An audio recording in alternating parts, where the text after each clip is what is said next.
الحمد للہ رب العالمین والصلاة والسلام علی سید الانبیاء والمرسلین وعلی آلہ واصحابہ وازواجہ وذریاتہ اجمعین، اما بعد۔ شریعت مبارکہ میں ضروریات دین دو قسم پر منقسم ہے۔ ان میں بعض احکامات بعض کے لیے انتہائی ضروری اور فرض کا درجہ رکھتے ہیں،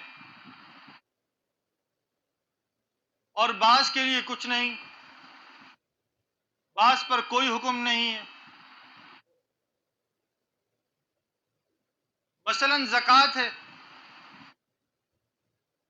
ایک شخص صاحب نصاب ہے، اس کے پاس خوب مال ہے، تو شریعت کے قانون اور قاعدے کے مطابق سال کے آخر میں اس شخص کو اپنے مال سے ایک مخصوص حصہ نکال کر فقراء اور مساکین پر خرچ کرنا ضروری ہے۔ اگر یہ شخص ایسا کرتا ہے، یہ مالدار شخص ایسا کرتا ہے، تو یہ اجر و ثواب کا باعث ہے، اللہ کی رضا کا باعث ہے، اور اسی طرح جنت میں جانے کا بھی باعث ہے۔ اور اگر یہ شخص صاحب نصاب ہونے کے باوجود اپنے مال سے زکوٰۃ ادا نہیں کرتا، تو یہ شخص گناہگار بھی ہے، مجرم بھی ہے، اللہ کا نافرمان بھی ہے۔ اس کے مقابلے میں ایک ایسا آدمی جس کے پاس مال ہی نہیں ہے، یا مال تو ہے نصاب کے بقدر نہیں ہے، تو اس پر زکوٰۃ کا کوئی حکم لاگو نہیں ہوتا۔ اسی طرح بعض عبادات وقت کے ساتھ خاص ہے، ان میں مکلف کا اعتبار کیا گیا ہے، جیسے نماز، روزہ وغیرہ ہے۔ اور دوسری قسم کے احکامات وہ ہیں جس میں نہ مکلف کا اعتبار کیا گیا ہے اور نہ ہی وقت کی کوئی تعین کی گئی ہے، بلکہ وہ ہر ایک کے لیے اس پر عمل کرنا ضروری ہے۔ ان احکامات کو جامع اور عام کہا جاتا ہے۔ ان احکامات سے متعلق سنن ابی داؤد میں جناب رسول اللہ صلی اللہ علیہ وسلم کا ایک ارشاد منقول ہے۔ آپ نے فرمایا، المرء علی دین خلیلہ وَلْيَنْظُرْ أَحَدُكُمْ مَنْ يُخَالِلُ۔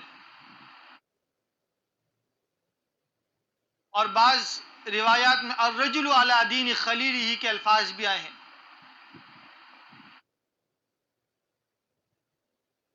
کہ آدمی اپنے خلیل کے، اپنے دوست کے طریقے پر زندگی گزارتا ہے۔ وَلْيَنْظُرْ أَحَدُكُمْ مَنْ يُخَالِلُ۔ اب تم میں سے ہر شخص کو چاہیے کہ وہ کس کو اپنا دوست بنا رہا ہے، اس کو دیکھ لے ذرا۔ یعنی دوست اگر متقی، پرہیزگار، دیندار ہے، صوم و صلات کا پابند ہے،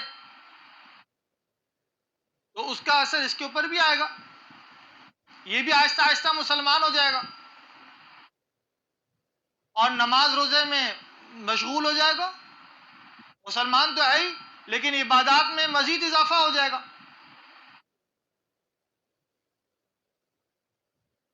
اور اگر خدا نخواستہ دوست فاسق، فاجر، گناہگار ہے، بے دین ہے، تو اس کا اثر اس کے اوپر بھی آنا شروع ہو جائے گا۔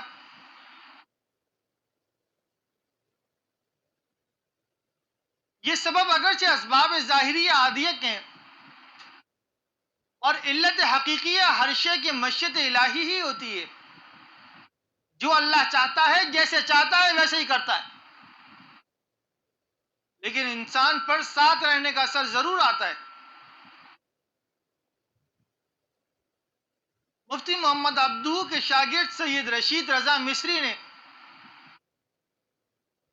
اپنی کتاب میں ایک واقعہ لکھا ہے۔ سید رشید رضا کا تعلق اصل میں لبنان سے تھا، لیکن انتقال اور آخری عمر ساری مصر میں گزاری، اور انتقال بھی مصر میں ہی ہوا۔ واقعی یہ لکھا ہے کہ جس وقت حضرت حمزہ مسلمان ہوئے اور مسلمانوں کی تعداد بڑھنے لگی، اس میں اضافہ ہونا شروع ہو گیا، تو کفار میں ایک تشویش کی لہر دوڑ گئی۔ تو قریش کے سرداران نے ایک مجلس منعقد کی اور اس میں یہ موقف سامنے رکھا کہ کس طرح اس شخص کو اس کے کام سے روکا جائے۔ ایک آدمی کو مقرر کیا جس کا نام عتبہ بن ربیعہ تھا۔ یہ گیا پیغمبر صلی اللہ علیہ وسلم کے پاس اور جا کر بات چیت شروع کی۔ آپ مسجد میں تھے۔ اس شخص نے کہا کہ آپ ہماری قوم اور قبیلے سے، اور ہماری قوم اور قبیلے نے آپ کو عزت، شرف، مقام اور رتبہ عطا کیا ہے، اور آپ نے جو کام شروع کیا ہے اس سے ہمارے لوگ دو حصوں میں بٹ گئے، بچپن سے لے کر جوانی تک، کوئی بڑھاپے تک جو ساتھ جس نے زندگی گزاری ہے ان کے معبود الگ الگ ہو گئے، ان کے چہرے آپس سے ایک دوسرے سے ہٹ گئے۔ اگر آپ کا مطلب، آپ کا مقصد، آپ کو مطلوب صرف اور صرف مال ہے تو جتنا مال آپ چاہیں گے ہم اتنا مہیا کر دیں گے آپ کو، اور اگر اس سے مطلوب سرداری ہے تو ہم قریش کے بڑے سرداران آپ کو اپنا سردار اعلیٰ منتخب کرتے ہیں، آپ کے فیصلے کے بغیر ایک قدم بھی آگے نہیں بڑھائیں گے، اور اگر اس سے مطلوب عورتوں کی طلب ہے تو ہم قریش کی حسین عورتیں آپ کی خدمت میں پیش کر دیں گے، آپ اپنا کام چھوڑ دیں۔ جب اس نے بات مکمل کی تو پیغمبر صلی اللہ علیہ وسلم نے ارشاد فرمایا، آپ میری بات سنیے۔ آپ نے اعوذ باللہ بسم اللہ پڑھنے کے بعد سورہ فصلت شروع کر دی، حامیم تنزیل من الرحمن الرحیم، یہ کلام نازل شدہ ہے اللہ رحمان رحیم ذات کی طرف سے۔ آپ اس سورت کو مسلسل پڑھتے رہے یہاں تک کہ اس مقام پہ پہنچے، فَإِنْ آرَزُوا، پھر بھی اگر یہ اعراض کرنے لگے، یہ منہ موڑنے لگے، فقل، آپ ان سے کہہ دیجئے، انذرتکم صاعقۃ، میں تمہیں ایک کڑک سے ڈراتا ہوں، مثل صاعقۃ عاد و ثمود، جو قوم عاد اور قوم ثمود پر نازل ہوئی تھی، جس کڑک نے ان کے غرور اور تکبر کو خاک میں ملا دیا تھا، ان کو ٹکڑوں ٹکڑوں میں تقسیم کر دیا تھا۔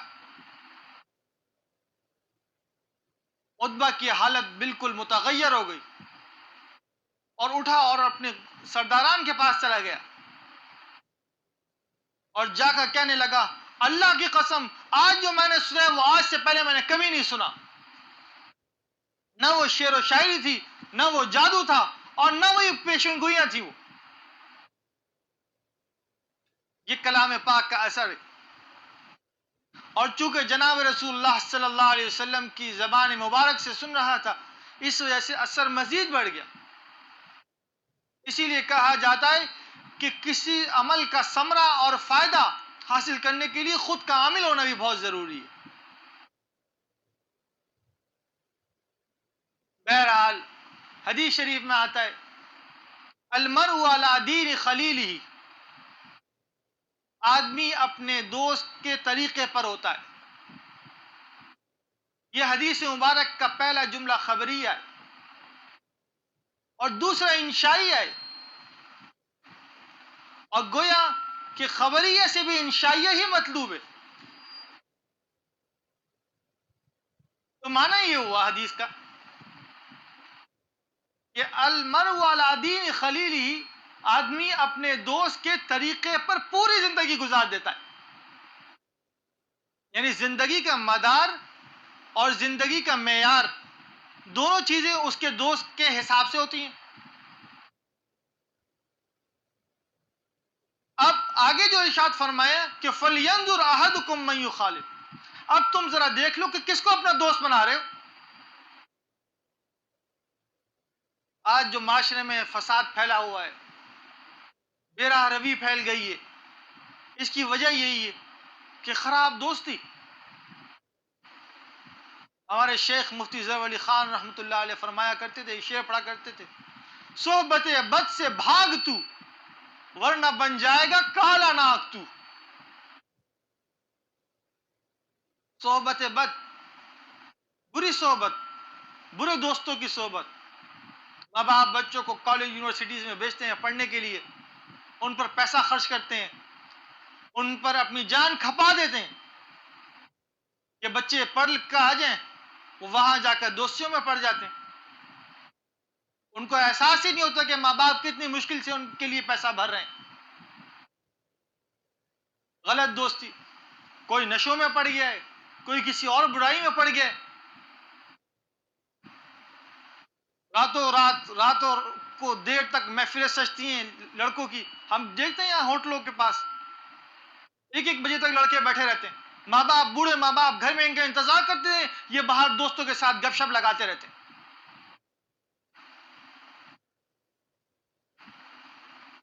یہ خراب دوست کا نتیجہ. خراب دوست ہوگا وہ زندگی برباد کر دے گا اور دین سے بھی دور کر دے گا. اور دوست اگر دیندار ہے، متقی ہے، پرہیزگار ہے تو وہ دین کی طرف لے آئے گا. اور جس کا اگر کوئی دوست ہی نہیں ہے تو موبائل کو اس نے اپنا دوست بنایا ہوا ہے، سوشل میڈیا پر دھڑا دھڑ فضولیات کے اندر اپنا وقت برباد کرتا جا رہا ہے.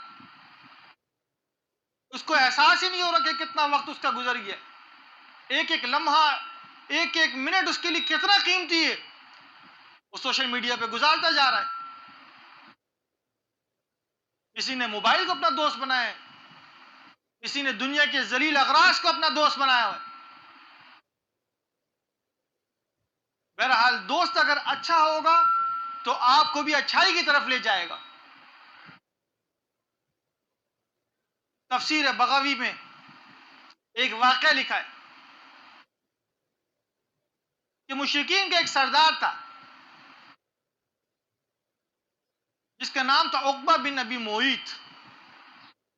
اس کی ایک عجیب عادت تھی، جب بھی یہ سفر سے آتا آ کر سارے سرداران کی دعوت کرتا. تو حسب معمول جب ایک دفعہ سفر سے آیا اور دعوت کی اور پیغمبر صلی اللہ علیہ وسلم کو بھی بلایا،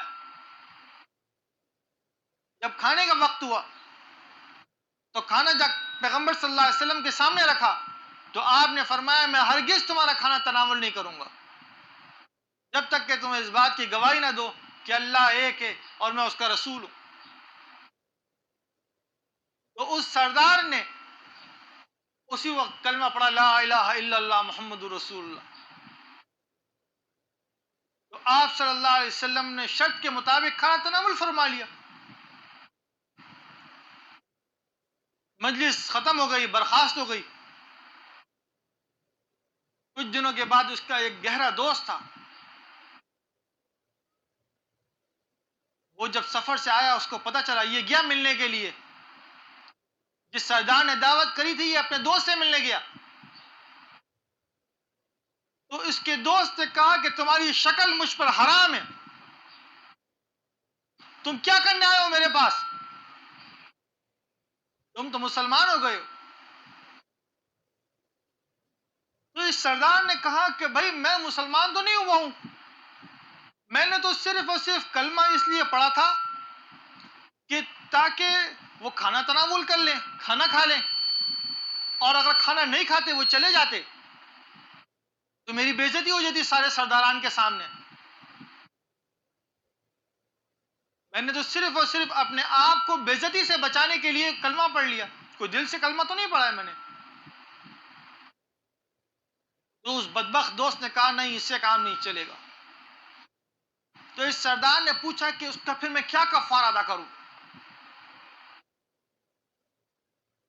اس نے کہا کہ بھئی تم جاؤ اور جا کر پیغمبر صلی اللہ علیہ وسلم کے چہرے پر نعوذ باللہ تھوکو اور جا کر برا بلا بولو، جا کر تب جا کر میرا دل ٹھنڈا ہوگا. تو یہ بدبخت شقی شنی ناہنجار اللہ کا دشمن اپنے دوست کی وجہ سے گیا وہاں پر. جیسے یہ تھوکنے کی کوشش کری تو تھوک اس کے منہ پر آ کر جا کر لگا اور اتنی زور سے لگا کہ زخم بن گیا وہاں پر چہرے پر اس کے. اور وہ زخم نمایاں ہوتا تھا قبیلے والوں کے سامنے.